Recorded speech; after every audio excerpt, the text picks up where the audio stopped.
what is Egyptian fractions and how to solve Egyptian fractions. Hey guys, what's up? Welcome back to the video. So today I'll be explaining what is Egyptian fraction and how to solve Egyptian fraction.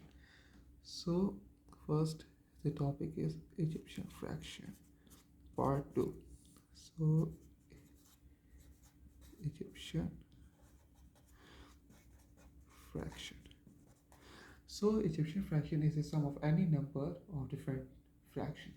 So basically this means that it is a, it is about adding fractions and it is nothing about subtracting fractions. So this is straightforward and it's another name for adding fractions. So for example, if we have 1 plus 3 plus 1 over 2, so we will simplify both of these and write as here 2 3s are 6 and 3 1s are 3 and 2 1s are 2 and 2 3s are 6. So below is 6 and here 2 plus 3, which will be 5 over 6.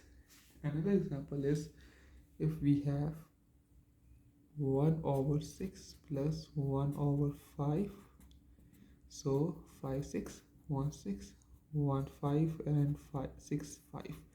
So this will be 5 plus 6 divided by 30 because 5 6 are 30. 6 plus 5 is 11 divided by 30. So this is the final answer, which is 11 over 30.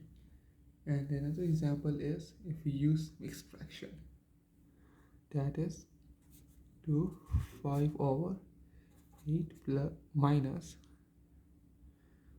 1 and 3 over 4.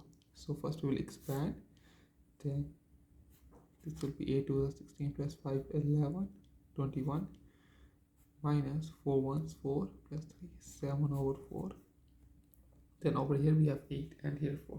So when we multiply 4 by 2, it will be 8. So we have to touch this fraction and we will touch this fraction. So 4 2's and 7 2's. This will be 21 divided by 8 minus 14 divided by 8. That will be 21 minus 14, which will be 7 over 8. So this is how we will do Egyptian fraction. So guys, if you like this video, don't forget to subscribe, like this video, and if any question regarding this, don't hesitate to comment down the video and I will help you out. See you in the next video. Bye.